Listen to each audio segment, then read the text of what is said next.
야곱이 하란 땅에서의 생활을 청산하고요. 그 외삼촌 라반에게 얼마나 고생 많이 했어요. 그리고 하나님께서 약속하신 것처럼 아버지가 있는 곳, 고향 땅 가나안으로 돌아오게 됐습니다.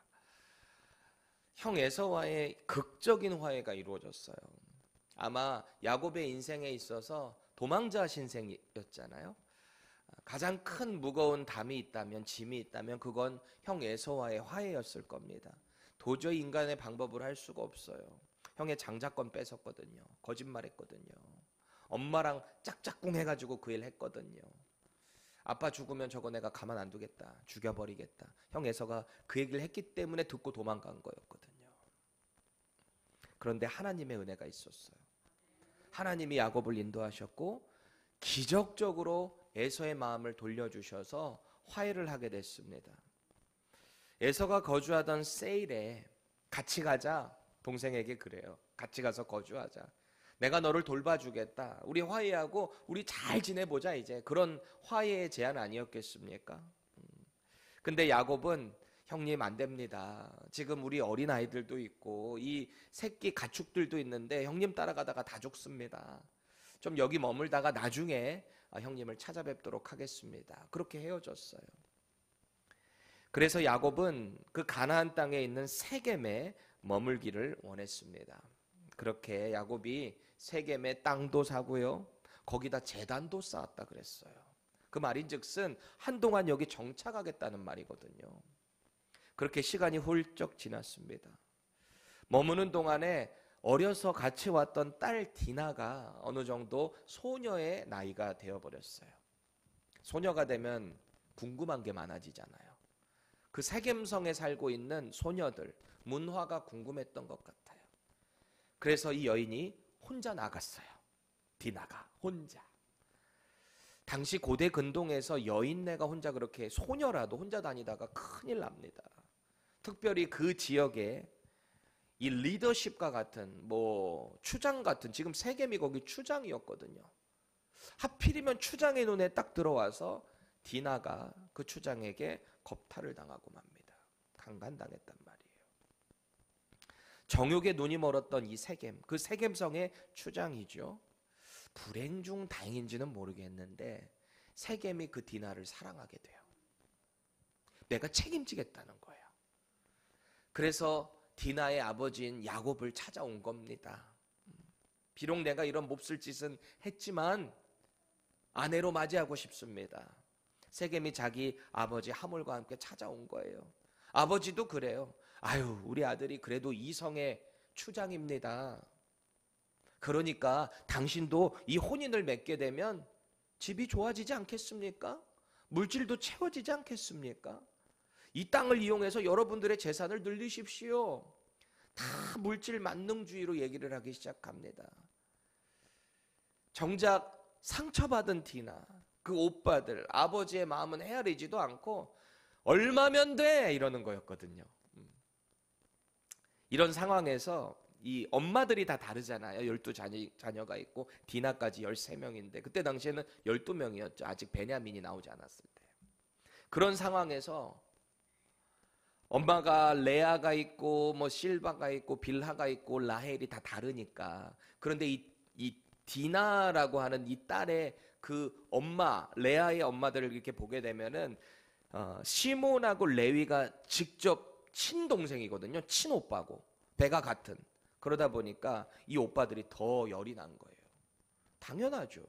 하나밖에 없는 여동생이 그런 몹쓸 짓을 당하고 왔는데 그거 화가 안 나겠습니까? 그래서 아버지를 이렇게 해가지고 그러면은 혼인을 허락하고 대신에 저 사람들도 할례를 받게 합시다, 이렇게 된 거예요. 할례는 아브라함에게 하나님이 허락하신 언약의 증표였죠. 너는 내 백성이다. 근데 세겜 가나안 백성은 이스라엘이 아니었잖아요. 그러니 남자들이 당연히 할례를 안 받았죠. 그거 받으라는 거예요. 받으면 이 혼인을 허락하겠다. 이걸 또 받아들여요. 세겜이 얼마나 디나를 사랑했는지 그걸 받아들이겠다는 거예요. 이거 합시다. 그리고 돌아오자마자 하몰과 함께 그 성읍 남자들에게 다 우리 할례 받읍시다 해서 다 할례를 받아버렸단 말이에요. 당시에 무슨 대단한 뭐 칼이 있었어요. 소독제가 있었어요. 돌칼 가지고 그 일을 했을 텐데 얼마나 아파서 온 성의 남자들이 다 끙끙끙끙 앓고 있을 그 찰나에 시므온과 레위가 칼을 차고 들어가서 모든 형제들과 함께 사람들과 들어가서 세겜성 남자 다 죽여버려요. 다 죽였어요. 여자들 포로로 끌고 오고요. 그 일이 지금 야곱 앞에 딱 보인 거예요. 이 사실을 알게 된 야곱이 어떤 감정을 겪게 됐을까요? 아유, 우리 아들들 잘했다. 그래, 재산을 늘려갖고 왔구나. 이랬을까요? 아유, 속이 다 시원하다. 그래, 복수 잘했구나. 그랬을까요? 그렇지 않아요. 우리 이제 망했다. 우리 이제 망했다. 두려움이 얼마나 휩싸여 오던지, 어찌 보면 야복강가에서 자기 살려달라고 천사랑 그냥 밤새, 형이 지금 이 군사들을 끌고 400명의 군사와 함께 오고 있는데 나 이제 망했습니다. 지난 20여 년 동안 이 함께한 이 재산들 한순간에 다 날아가겠습니다. 제게 복 주시지 않으면 절대 못 갑니다. 아마 그 간절함보다 더 무섭고 간절했을지 모르겠어요. 더 무섭고 간절하게. 왜냐하면 생각해 보세요. 그때만 해도 이 천사와 결혼 다음에 응답받은 게 이스라엘이라는 이름을 받았거든요. 이스라엘 이름의 뜻이 뭐였죠? 하나님과 및 사람들과 겨루어 이겼다라고 하는 뜻이에요. 하나님을 이겼다는 거예요. 어떻게 사람이 하나님을 이겨요? 하나님이 져주신 거지. 야곱의 손을 들어주신 거죠. 내가 너를 지켜주겠다. 사실 원래 약속하셨죠. 근데 믿음이 없으니까 야곱이 계속 흔들렸던 거 아닙니까?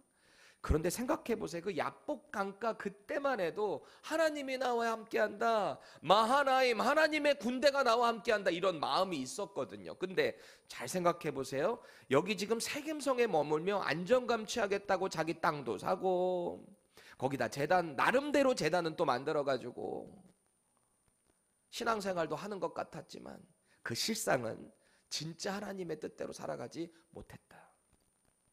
그러니 지금 상황을 딱 돌아보니까 어디 기댈 구석이 없는 거예요, 야곱이. 그러니까 그때보다 오히려 더 두렵지 않았을까라는 마음이죠. 이제 세겜과 동맹 맺은 가나안의 강력한 군대들이 쳐들어오기 일보 직전이에요. 영락없이 망하는 거예요. 자기가 뭐 어떤 대단한 군사가 있는 것도 아니잖아요. 오늘 하나님은 이런 위기 가운데 있는 야곱을 찾아오세요. 그리고 피할 길을 열어주시고 다시 한번 야곱이 자기의 사명을 회복하는 그런 장면을 보게 됩니다. 말씀 가운데 우리가 이걸 꼭 한번 떠올렸으면 좋겠어요. 우리 인생의 위기를 맞이하게 될 때 그 위기를 해결해 주시는 분은 도대체 누구인가? 나는 그 위기를 맞이할 때 어떻게 신앙생활 해야 되는가? 이걸 말씀 가운데 잘 받으시기를 바랍니다.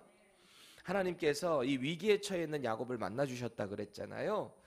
야곱에게 명령을 하십니다. 뭘 명령하시냐? 야, 너 지금 빨리 피해라, 막 이런 내용이 아니에요. 우리 1절 말씀 다시 보세요. 하나님이 야곱에게 이르시되, 보세요, 어떤 명령 하시는지. 일어나 베델로 올라가서 거기 거주하며, 여기가 아니라는 거예요. 베델로 올라가래요.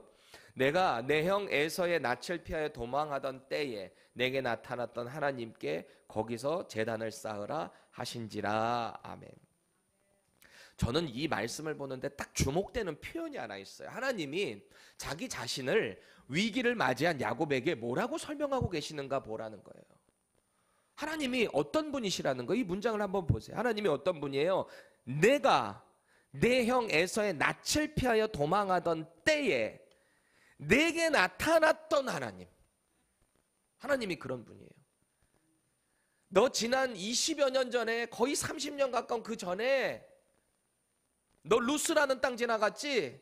가나안 집 도망해가지고 메소포타미아 그 하란 땅 가는 그 여정 중간에 그 루스 땅 갔지? 거기서 내가 너 만나줬지? 너 돌베개 메고 잠들었을 때 내가 꿈에서 너 지켜주겠다고 했지? 그 장소로 가. 내가 바로 너 그때 만나줬던 하나님이야. 그 말씀하고 계시는 거예요. 언약의 하나님, 신실하신 하나님. 하나님은 약속을 하시면 잊어버리시는 분이 아니세요. 그분이 우리 하나님이세요. 그래서 이 위기의 야곱을 향해 하나님이 4가지 명령을 하세요. 액션이 필요하다는 거예요. 보세요. 첫 번째, 일어나라는 거예요. 주저앉아 있지 말라는 거예요. 지금 세겜에 있을 때가 아니라 너 원래 약속 맺었던 베델로 올라가라는 거예요. 그리고 연속되는 게 올라가라는 거예요. move 하라는 거예요. 그 다음에 베델에 거주하라는 거예요. 여기 아니라는 거예요. 그리고 거기 가서 뭐 하래요? 거기서 제단 쌓으라는 거예요. 여기 세겜이 아니라는 거예요. 엘엘로 헤로이 여기가 아니라는 거예요. 세겜에 쌓고 그랬잖아요. 이스라엘의 하나님 여기 계시다. 그런 고백이었잖아요. 근데 그게 아니라는 거예요. 세겜이 아니라 어디라고? 베델. 베델로 올라가야 회복된다. 지금 이 말을 하고 계십니다. 그동안 안정감 찾겠다고 머물러 있었던 세겜을 당장 떠나라는 겁니다. 당장. 언약의 장소, 그곳을 여러분 한번 생각해 보세요.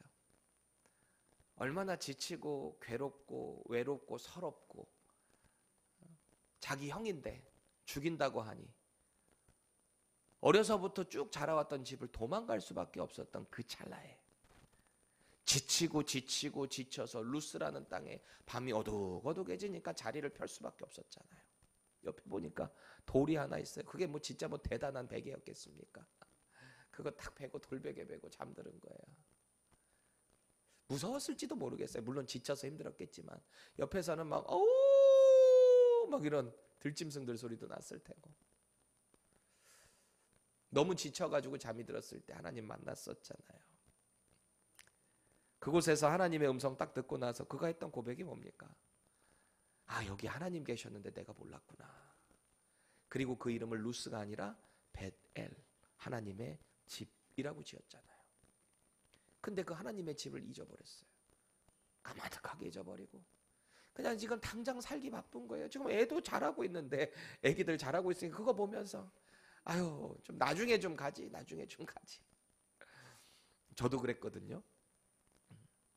저도 어머니가 저를 서원하고 주에 좀 가겠다고 했다가 저는 마음의 준비가 안 됐고 한 50대 돼서 갈까 말까 신학교.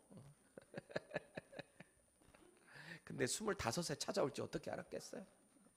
그렇게 빨리 이 서원의 그 응답이 올 줄 몰랐어요. 서원의 응답이 왔다는 얘기는 내 인생이 그만큼 힘들었다는 얘기예요. 우리 힘들 때 주님 만나잖아요. 여러분 세상에서 잘 될 때는 하나님 잘 안 찾더라고요. 그렇죠? 지금부터 준비하셔야 돼요. 힘들 때만 찾지 마시고 잘 될 때 찾으세요. 그럼 더 잘 될 거예요. 안 그래요? 창세기 28장 20절에서 22절인데요. 야곱이 서원하여 이르되, 그때 당시에 그랬다는 거예요. 하나님이 나와 함께 계셔서 내가 가는 이 길에서 나를 지키시고 먹을 것과 입을 옷을 주시어 내가 평안히 아버지 집으로 돌아가게 하시오면, 여기까지가 전제 조건입니다. 우리도 그런 기도 많이 하잖아요. 하나님, 제 사업이 번창하게 해주신다면 이라고 자꾸 조건 붙이잖아요. 제 자식이 이 시험에 붙게만 해주신다면, 하나님 제 건강이 낫기만 한다면 제가 하나님 위해서 뭘 하겠습니다. 우리 그런 기도 많이 하잖아요. 조건 붙이잖아요 자꾸. 야곱도 마찬가지예요. 그렇게 딱 조건을 붙였어요. 그 다음 뭐라 그러는 거예요? 그러면은 여호와께서 나의 하나님이 되실 것이요. 이 고백하는 시점이요, 이미 하나님이 꿈에서 다 내가 너와 함께 하겠다, 내가 너를 지키겠다, 네가 반드시 여기로 돌아오게 하겠다 다 말씀하셨거든요. 근데 그 이후에 또 이렇게 말하는 거예요. 하나님 앞에 다시 컨폼 하는 거예요. 하나님 꼭 그러셔야 돼요. 우리도 그러지 않나요? 이미 하나님이 말씀 통해서 내가 너와 함께 하겠다, 내가 세상 끝날까지 너와 함께 하겠다, 우리 주님 약속하셨고, 그런데 왜 자꾸 우리 두려워하나요? 내 안에 믿음이 있고 내 안에 성령 계시고 예수님 계신데 왜 우리 자꾸 두려워하는 걸까요? 그렇게 해주시면 나의 하나님 되신다는 거예요. 아니면은 나의 하나님 아닐 수 있다는 얘기잖아요. 이 말이 야곱이. 보세요. 내가 기둥으로 세운 이 돌이 하나님의 집이 될 것이요. 그때 기둥 세웠거든요. 일어나가지고 돌베개 위에다가 또 기둥 이렇게 싸가지고, 그렇죠? 여기다가 하나님의 집 짓겠다고 했거든요. 약속했거든요. 그런데 까마득하게 잊어버렸어요. 돌아와서 세겜에 머물러 있는 동안에 하나님께서 내게 주신 모든 것에서 10분의 1을 내가 반드시 하나님께 드리겠나이다. 11조를 서원했어요. 이게 정말 이 물질조차도 하나님께서 주신 것입니다. 제가 이렇게 헌신하겠습니다 라고 다짐하는 거예요. 이거 자원한 거잖아요. 하나님이 하라고 한 것도 아니잖아요.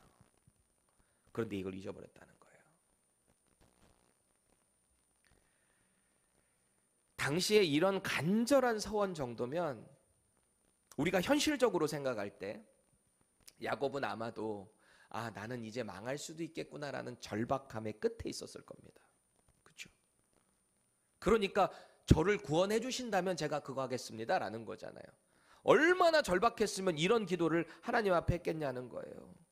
지금 상황을 보니까 아버지 집으로 무사히 돌아오기는 글러버린 것 같거든요. 너무너무 힘들거든요. 그동안에 삼촌 라반을 본 적도 없었을 것이고 어렸을 때 봤는지 저쨌는지 얘기만 듣고 엄마의 오빠니까 그냥 가는 길이긴 한데 그거 어떻게 개런티예요? 그 모든 길을. 그러니까 전능자 하나님께 매달렸던 거 아니겠습니까? 근데 문제가 해결되고 나니까 베델의 장소를 잊어버렸어요. 우리도 꼭 기억해야 돼요. 하나님 이번 일만 잘 되면 제가 하나님 열심히 섬기겠습니다. 그 말에 책임을 지십시오. 제가 그런 말씀 많이 드렸잖아요. 꼭 비즈니스 시작하시는 분들 이 비즈니스를 하나님께 올려드립니다. 하나님의 것입니다. 그래 놓고 막 목사님들이랑 축복기도 해주고 그래서 막 정말 비즈니스가 잘 돼요. 그때부터 교회를 안 나와. 그건 복이 아니에요. 저주예요. 저주예요. 우리 학생들도 마찬가지예요. 학생들도 바쁘기 때문에 더 기도해야 되고 바쁘기 때문에 더 예배해야 되는 거예요. 여러분의 힘으로 할 수 있다고 착각하지 마십시오. 그럼 우리는 도대체 왜 이러는 걸까요? 왜 자꾸 우리는 이러는 걸까요? 가만히 보면 우리 신앙생활의 목적이 가만히 보면 여러분 스스로 점검해 보세요. 내가 혹시 내 삶의 안정감을 추구하기 위해서 하나님을 의지하고 있는 건 아닌가? 내가 이 땅에서 잘 먹고 잘 살기 위해서 하나님을 이용하고 있는 건 아닌가? 그럴 때 우리가 이런 반응이 나오는 거예요. 내 상황과 상관없이 하나님이 존귀하신 분이고 정말 영광받아 합당한 분이시라면 우리 행동이 그렇게 나오지 않을 거란 말이에요. 일이 잘 풀리든 안 풀리든 하나님 앞에서 우리는 언제나 이 안정감을 갖고 있어야 된다는 말입니다. 안정감. 안정감을 다른 표현으로 하면 뭐가 될까요? 샬롬이에요. 샬롬. 우리 안에 평안이 있는 거예요. 이 평안은 하늘로부터 내려오는 거예요. 우리가 스스로 만들어낼 수 있는 게 아니에요. 그러다 보니까 이 진정한 평안을 갖고 있는 사람들은 내 형편과 상관없이 언제나 스테이블하단 말이에요. 안정감을 갖고 있단 말이에요. 이런 은혜가 있기를 바랍니다. 앞서 야곱이요, 하나님의 그 인도하심으로 라반과 그 아버지, 그 아들들 위기를 벗어났어요. 고향 땅으로 돌아왔어요. 형 에서와 정말 꿈에 그리던 그 화해를 했단 말이에요. 그럼 자신이 서원했던 베델로 바로 올라갔어야 될 거 아니에요. 정말 양보해서 너무너무 힘드니까 긴 여정이, 그리고 너무 긴장도 했고 갈등도 있었고 또 전날 이 천사랑 씨름하다가 여기 엉덩이 뼈도 이게 어긋나가지고 지금 쩔뚝거리니까 그래 조금 쉬었다가 가면 되는데 왜 이렇게 시간이 오래 걸렸냐라는 겁니다. 왜 베델이 아닌 세겜의 제단을 쌓고 하나님 이스라엘의 하나님이라는 뜻의 엘 엘로헤 이스라엘이라고 했을까요? 우리 여기 질문을 좀 가져볼 필요가 있어요. 왜 베델만 되고 세겜은 안 되는가? 왜일까요? 그래도 세겜에 나름대로 제단 쌓고 이스라엘의 하나님, 나의 하나님이라고 불렀잖아요. 그게 안 되는 걸까요? 왜 안 되는 걸까요? 안 되니까 물어보겠지. 왜 안 되는 거예요? 이건 장소의 문제가 아니에요. 하나님과 했던 야곱과의 그 언약 때문에 그래요. 언약을 맺었으면 그건 반드시 지켜야 되는 거예요. 이게 서원의 개념이에요. 여러분들이 정말 하나님 앞에 헌신하기로 결단했다면 그거 꼭 지키셔야 돼요. 하나님이 그거 기억하실 겁니다. 하나님과 야곱 간의 언약이 있었던 장소는 세겜이 아니라 베델입니다. 세겜은 야곱의 편의와 안정을 추구했던 곳이에요. 그리고 거기에서 나름 하나님을 예배하겠다고 제단을 쌓기는 했지만 진짜 하나님이 원하시는 곳은 세겜이 아니었단 말이에요. 정말 우리가 이걸 주의 깊게 받아들일 필요가 있어요. 우리가 예배하는 그 장소에 하나님의 말씀과 그 말씀에 대한 헌신과 내 노력이 들어가 있나? 진지하게 점검해야 돼요. 나의 편의와 안정을 추구하기 위한 그런 예배? 정말 하나님이 기뻐하실까? 고민해 보셔야 됩니다. 그게 바로 인간 중심의 예배가 아닐까요? 여러분, 예배한다라는 말의 히브리어 단어는 아바드인데요. 이 아바드라는 단어에는 섬기다라는 기본적인 개념이 있어요. 섬기다. 그래서 우리가 예배한다라는 말을 영어로 뭐라고 받아요? 우리 worship service라 그러잖아요. service. 섬긴단 말이에요, 우리가. 하나님을 예배하면서 섬기는 겁니다. 물론 우리가 예수의 이름으로 예배할 때 더 이상 예루살렘 성전 개념은 없어요. 예수의 이름으로 우리는 어느 곳에서든 예배할 수 있습니다. 꼭 이 예배당이 아니라 여러분 어느 곳에서도 다 하나님을 예배하실 수 있습니다. 그런데 꼭 기억하세요. 영과 진리로 예배하는 자들을 우리 하나님이 찾으신다 그랬어요. 영과 진리. 영, 하나님의 거룩한 영, 진리, 진리의 말씀. 우리의 예배에 진리의 말씀이 정말 있는가? 내가 정말 이 진리의 말씀에 순복하며 성령의 지도하심을 받으며 내가 그 말씀 가운데 기도로 나아가고 있는가? 진지한 점검이 우리에게 필요하다라는 겁니다. 여러분, 언약이라는 것은 쌍방계약이에요. 혼자만 하는 게 아니라 쌍방이라고요. 하나님께서도 약속하셨고 야곱도 서원했잖아요. 그러면 같이 성립이 된 거예요. 이게 무슨 말인지 아세요? 사람 입장에서도 당연히 지켜야 되지만 하나님께서도 안 지키신다면 동물이 쪼개지는 것 같은 그런 페널티 받겠다는 거예요. 하나님께서, 전능하신 하나님이 우리 미천한 인간 따위, 죄송해요, 이런 표현을 해야 될 게 맞는 것 같아요. 정확하려면 우리 인간 따위와 전능자 창조자께서 이런 계약을 맺어주셨다고요. 이게 말이 되는 거예요. 그만큼 하나님은 우리와 함께하기를 원하신다. 그러니 우리도 하나님께 약속했다면 지켜야 되는 거예요. 신명기 23장 21절에서 23절 우리 같이 한번 읽어보겠습니다. 시작. 내 하나님 여호와께 서원하거든 갚기를 더디하지 말라. 내 하나님 여호와께서 반드시 그것을 내게 요구하시리니 더디면 그것이 내게 죄가 될 것이라. 내가 서원하지 아니하였으면 무죄하리나 그러나 내 입으로 말한 것은 그대로 실행하도록 유의하라. 무릇 자원한 예물은 내 하나님 여호와께 내가 서원하여 입으로 언약한 대로 행할지니라. 아멘. 이게 지금 출애굽을 한 2세대들 앞에 하는 설교잖아요. 가나안 입성을 앞두고 모압 평지에서. 지금으로부터 한참 수천 년 전의 이야기니까 지금 이 내용은 우리에게 적용이 안 되는 걸까요? 우리 제사 안 하니까 이 서원이라는 개념도 우리에게는 사라져버린 걸까요? 저는 그렇게 생각하지 않습니다. 하나님 앞에 드리는 우리의 어떤 믿음의 개념은 여전히 남아있어요. 그러니까 구약의 제사에 그 하나님에 대한 그 사랑의 헌신의 정신은 여전히 지금도 남아있는 거예요. 남아있다고요. 그러니 우리가 하나님께 약속을 했으면, 서원을 했으면 신실하게 우리도 지켜야 될 책임이 있다라는 겁니다. 그래서 하나님은 언약의 장소인 베델로 올라가라는 거예요.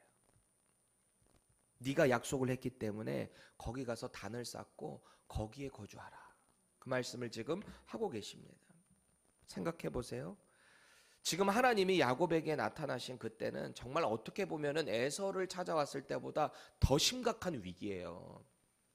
에서는 그래도 아버지 아브라함 이삭의 그 혈통에라도 묶여 있지. 지금 이 세겜성 사람들 막 동맹 맺어서 찾아온다면 여기는 그냥 속된 말로 얄짤 없는 거잖아요. 아무것도 없는 거잖아요. 진짜 인정사정 볼 것 없이 복수만 타올랐을 거 아니에요. 정말 위기예요. 생각해 보세요. 디나가 세겜에서 강간당했습니다. 그걸 빌미로 지금 시몬과 레위가 중심돼서 거기 세겜성 남자들 다 죽였어요. 아파하고 있을 때 얍삽한 행동한 거죠. 속였으니까 이것도. 이 일 때문에 이제 야곱은 그 민족들의 복수를 두려워해야 되는 거예요. 앞선 34장 30절에 보면은 지금 야곱의 심경이 어땠는가 그대로 보여주는데 보세요.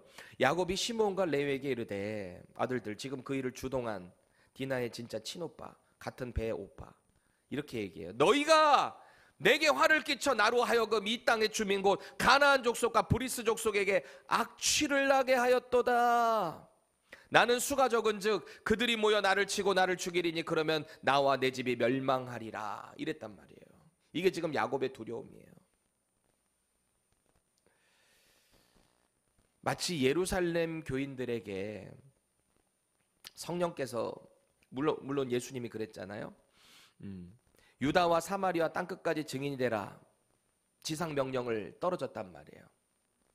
오직 성령이 너에게 임하시면 너희가 권능을 받고 예루살렘과 온 유대와 사마리아와 땅끝까지 이르러 내 증인 되라 예수님 명령하셨단 말이에요. 근데 예루살렘에 모여든 성도들이 떠나지를 않아요. 아니 땅끝까지 증인이 되려면 자꾸 나가야 될 텐데 거기만 이렇게 빼곡하게 모여 있었단 말이에요. 그러니 하나님께서 하신 방법이 뭘까요?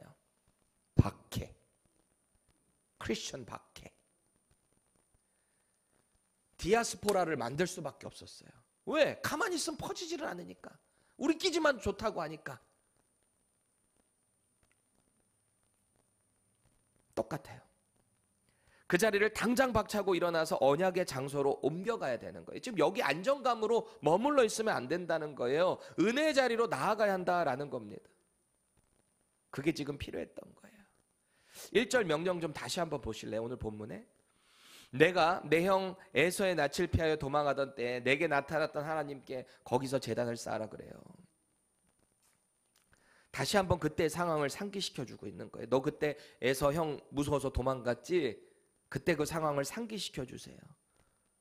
그리고 하나님의 자녀들은 베델에 있어야 된다라는 거예요. 언약의 장소.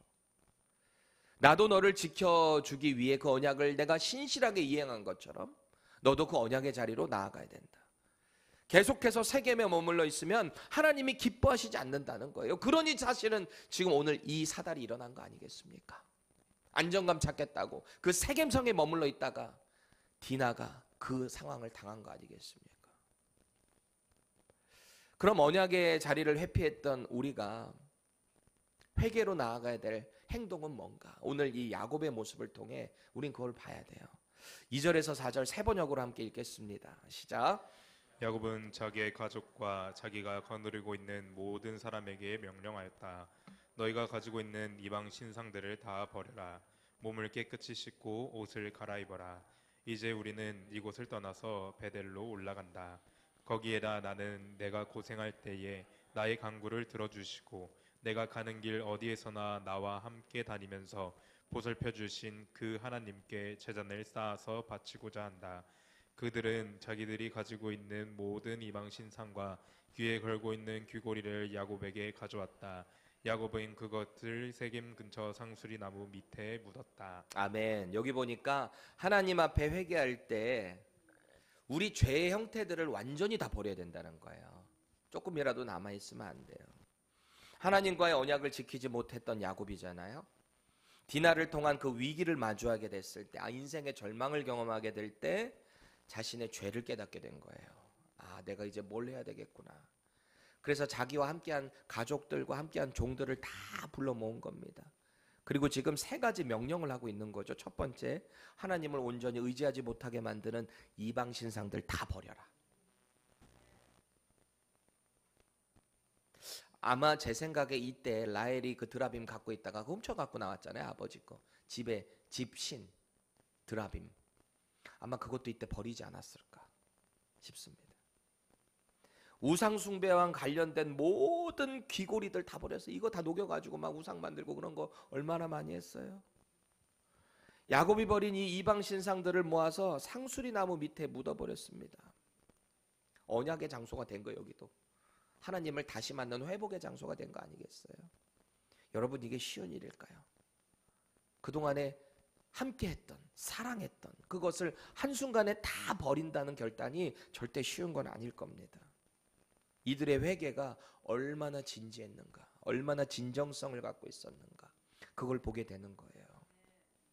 두 번째 액션이 뭐였어요? 명령이 자신을 정결하게 하라 그럽니다. 각자 자신을 정결하게 하라. 죄로 물들었던 몸을 정결하게 씻어냄을 통해서 새로운 마음을 갖자. 다시 한번 거룩하신 하나님 앞에 나 이제 거룩하게 살겠습니다 라고 하는 의지적인 결단이에요. 이게 목욕 재개한다 그러잖아요. 그렇게 한 거예요. 세 번째, 옷을 바꿔 입으라 라고 명령합니다. 옷 바꿔 입으라. 성경에서 옷을 새로운 것으로 입으라 라고 하는 것은요, 신분의 변화를 뜻해요. 신분의 변화. 에베소서 4장 24절 보세요. 하나님을 따라 의와 진리의 거룩함으로 지으심을 받은 새 사람을 어떻게 하래요? 입으라. 입으라는 거예요. 갈라디아서 3장 27절 누구든지 그리스도와 합하기 위하여 침례를 받는 자는 그리스도로 옷 입었느니라. 아멘. 새로운 옷을 입게 되는 거예요. 그래서 사실은 우리 침례교회는 좀 잘 안 그러기는 하는데 대부분의 교단들, 뭐 한국에서도 침례교단도 다 목사 가운들을 목사 안수 받을 때 입습니다. 가운. 그래서 저도 때때로는 그게 더 좋아 보일 때도 있기는 해요. 입을 옷도 없기도 하고 그럴 때는 가운 딱 입으면 얼마나 좋습니까? 또 이렇게 더 거룩해 보이고. 근데 우리 침례교인들은 좀 그걸 잘 안 해. 침례교 목사님들은 그냥 우리 다 똑같이, 왜냐면 우리도 같은 주 안에서 한 형제라는 생각이 있고 말씀 가르치는 은사자라는 그 말씀에 의거해서 그 생각이 있기 때문에 우리도 그냥 정장만 이렇게 입고 하지, 특별한 때는 또 그래도 입고 하기는 해요. 침례식 할 때는 제가 또 침례복 같이 입잖아요. 옷이라는 게 그래요. 새로운 느낌을 준단 말이에요. 마찬가지입니다. 지금 야곱이 자기와 함께하고 있는 사람들에게 새 옷을 꺼내 입으라라고 하는 겁니다. 저와 여러분들은 예수를 믿는 그 믿음으로 새 옷을 입은 거예요. 아까 그랬잖아요. 새 옷을, 예수의 옷을 입었다 그랬죠. 의의 옷을 입었다라고 했습니다. 더 이상 전에 있었던 옷, 죄의 옷 꺼내 입으시면 안 돼요. 예수의 옷을 자꾸 이렇게 벗으려고 하시면 안 돼요. 언제나 예수와 함께 하시기를 바랍니다. 오늘 야곱의 이 세 가지 회개를 위한 명령, 우리에게도 똑같이 적용돼야 돼요. 진짜 회개는 죄에 대한 모든 습성들을 다 버리는 것으로부터 시작됩니다. 회개한다고 하면서 회개 형태는 그대로 남아있고 그 전의 모습, 그거를 간직하면서 나중에 좀 제대로 회개하지, 그게 안 된다는 거예요.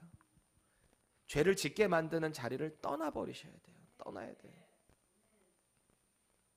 여러분, 우리 잘 알잖아요. 요셉이 그 보디발의 아내한테 유혹받을 때 그 청년이, 혈기왕성한 청년이 나와 잠자리 같이 하자라고 하는 그 여인의 유혹 가운데 뿌리칠 수 있었던 방법이 뭐였나요?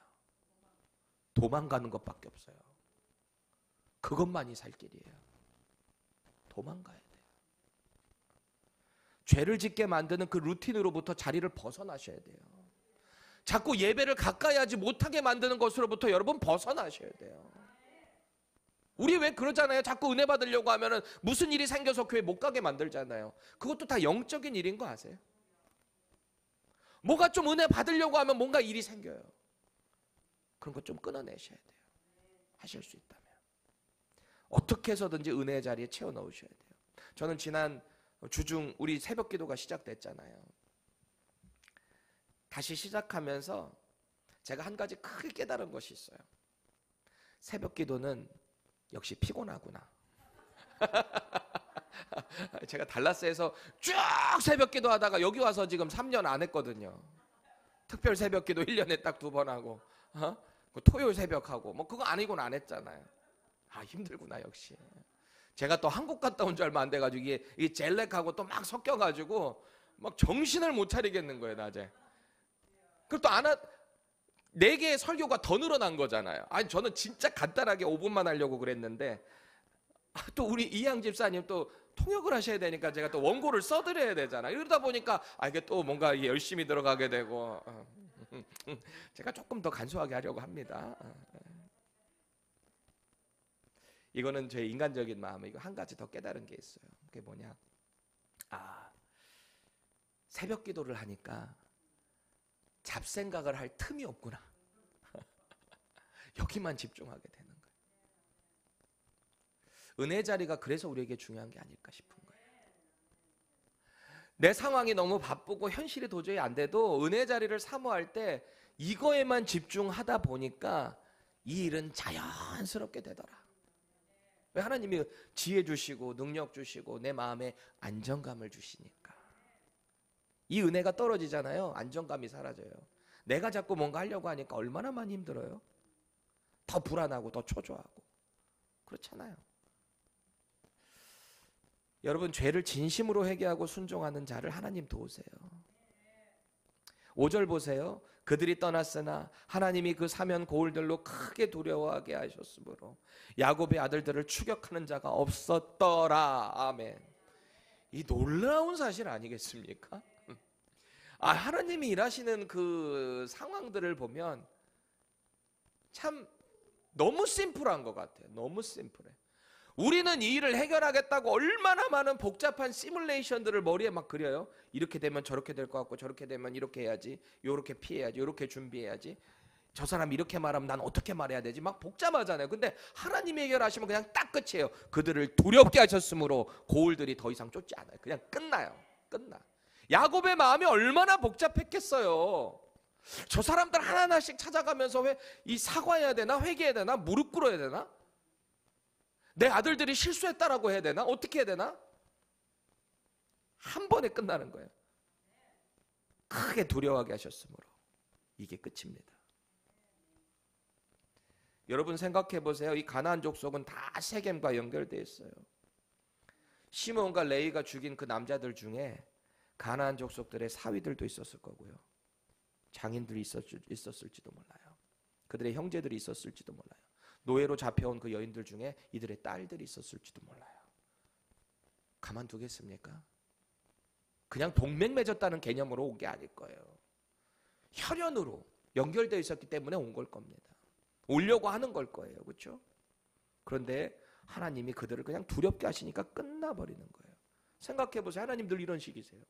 출애굽하는 이스라엘 백성들 붙잡기겠다고 얼마나 큰 군대가 쫓아와요. 그냥 수장시켜버리잖아요. 홍해 바다에다가. 얼마나 심플한 일이에요. 그냥 싹 복도? 끝난 거잖아요. 그렇게 야곱이 두려워하던 형 에서의 마음, 한순간에 하나님 바꿔버리시니까 그냥 껴안고 목을 얼싸안고 서로 뽀뽀하고 그렇게 되는 거 아니겠어요? 야곱의 마음이 얼마나 복잡했겠어요. 근데 그냥 하나님이 딱, 저는 그렇게 생각해요. 하나님이 그의 마음을 바꿔주시는 그 과정 중에서 전날 천사랑 씨름하다가 엉덩이 뼈 팍 쳤잖아요. 여기 쩔뚝쩔뚝거리면서 오는 게 얼마나, 아유 저거 잘 되겠다고 도망간 놈이 저렇게 찌질하게 오고 있네, 아유 불쌍해라 저 인생, 마음이 확 녹아버린 거 아닐까요? 왜 그렇잖아요. 괜히 잘 나가는 사람보다는 좀 안 된 사람이 좀 측은해 보이기도 하고 말이죠. 에서의 마음 바꿔버리니까 그냥 끝나버리는 거 아니겠습니까? 우리가 또 오늘 이 말씀에 힘입어서 하나님의 백성은 잔인한 죄를 지어도 눈 감아 주시는구나, 이제부터 마음껏 해야 되겠다 이게 아니에요. 하나님 죄 미워하세요. 반드시 죄는 공의 가운데 심판하십니다. 하나님의 사람이라면 반드시 징계받을 거예요. 이 일의 주동자인 디나의 오빠들 시몬과 레위 분명히 책망받습니다. 죄에 대한 책임 다해야 할 겁니다. 중요한 것은 하나님께서는 택한 자를 보호해 주신다는 사실이다. 이게 중요한 거예요. 우리 다 연약하죠. 우리 다 넘어지죠. 근데 예수 믿는 믿음으로 우리가 하나님 자녀 됐다면 하나님 우리 책임져 주신다는 거예요. 징계는 하실지언정 책임져 주시겠다는 거예요. 근데 여러분 꼭 기억하세요. 그 징계가 죽기보다도 더 아플 수도 있어요.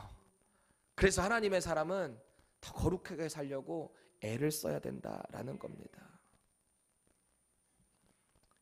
정말 믿음 가운데 우리가 순종하게 되면 두려워할 필요가 없는 거예요. 하나님 지켜주시고 선하게 인도해 주신다. 이걸 신뢰하시기 바랍니다. 자, 이제 베델로 돌아와서 제단을 쌓는 야곱을 향해 하나님이 위로해주고 격려하십니다. 9절에서 12절 세 번역으로 같이 읽습니다. 시작.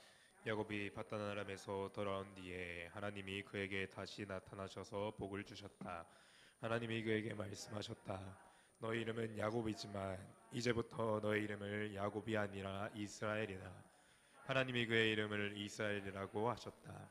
하나님이 그에게 말씀하셨다. 나는 전능자 하나님이다. 너는 생육하고 번성할 것이다. 한 민족과 많은 갈래의 민족이 너에게서 나오고 너의 자손에게서 왕들이 나올 것이다. 내가 아브라함과 이삭에게 준 땅을 너에게 주고 그 땅을 내가 너의 자손에게도 주겠다. 아멘. 여기 보니까 하나님께서 야곱에게 복을 주신다는 거예요. 내용을 보니까 생육하고 번성해서 한 백성이 나온다. 이렇게 복을 주셨어요. 그리고 아브라함과 이삭에게 준 땅을 주신다. 너의 할아버지, 너의 아버지에게 약속한 그 땅 너에게 준다. 이 약속을 하셨어요. 또 이름을 다시 한번 야곱에서 이스라엘로 바꿔주신다. 다시 확인해 주시는 거예요. 이미 바꿔주셨거든요. 잊어버리지 마라. 너의 이름은 이제 이스라엘이다. 사실 이 약속들은 이미 전에 주셨던 내용들입니다. 새로운 게 아니에요. 그런데 처음 주시는 내용이 나와요. 그게 뭘까요? 한 백성, 그 백성들의 총회가 너에게서 나오게 될 텐데 왕들이 내 허리에서 나온다라는 거예요. 왕. 훗날 이게 그대로 이어지잖아요. 이스라엘의 아들들 중에서 유다 지파를 통해 왕들이 나오게 되죠. 그렇죠? 애굽 땅으로 가서 심히 번성하고 큰 백성이 됩니다. 이스라엘 이제 곧 그렇게 될 거예요. 요셉을 통해서. 그렇죠? 이 모든 일들이 다 하나님의 언약 안에서 이루어진다라는 사실입니다. 하나님은 그런 분이세요. 약속하시면 지키시는 분. 그럼 저와 여러분은요? 하나님 앞에 어떻게 해야 될까요? 오늘 우리는 인생의 절망 가운데 죄를 회개하고 그 하나님의 도우심을 받는 야곱, 그 가족들을 봤습니다. 하나님의 도우심을 받았어요. 그럼 우린 말씀 가운데 스스로에게 이런 질문을 해야 돼요. 나는 지금 세겜에 속해 있나? 아니면 베델에 속해 있나? 어디에 계세요? 영의 눈으로 볼 때 세겜은 겉으로는 하나님을 의지하는 듯 하지만 결국은 내 뜻대로 살아가는 거예요. 내 안정감 취하겠다고 내 방식대로 하나님을 나의 입맛에 맞게 만들어가는 거. 그게 세겜 아닐까요? 분명한 언약이 있는데 이거를 무시하고 나는 내 멋대로 하나님 이거면 되는 거 아니에요? 하나님 이거 기뻐하시는 거 아니에요? 그냥 이거 기뻐하세요. 제가 이 정도면 되는 거 아니에요? 이게 세겜입니다. 반대로 베델은 하나님의 뜻이 인도하시고 기뻐하시는 언약의 장소예요. 이 길로 가는 길이 조금 고단할 수는 있어요. 녹록지 않을 수 있어요. 그런데 그 길을 가야 돼요. 그래 하나님 기뻐하세요. 그 길은 말씀이 가르쳐 주실 거예요. 각자 다 틀려요. 각자의 베델이 다 다를 수 있다고요. 저의 베델이 다 여러분들의 베델은 아니에요. 저의 베델이 같으면 다 목사 한 수 받으셔야죠. 다르잖아요. 각자의 사명이 다르다고요. 여러분들이 속한 곳에서의 그 베델을 찾아내셔야 돼요. 회복하셔야 돼요. 우리 삶의 영적 회복은 반드시 베델에서 시작되는 거예요. 세겜이 아니에요. 지금 당장의 안정감이 아니에요. 쉽지 않지만 반드시 축복의 길은 베델로 걸어가셔야 합니다. 저와 여러분들이 정말 그렇게 살았으면 좋겠어요. 몸부림치셔야 돼요. 이거 찾기 위해 몸부림치셔야 돼요.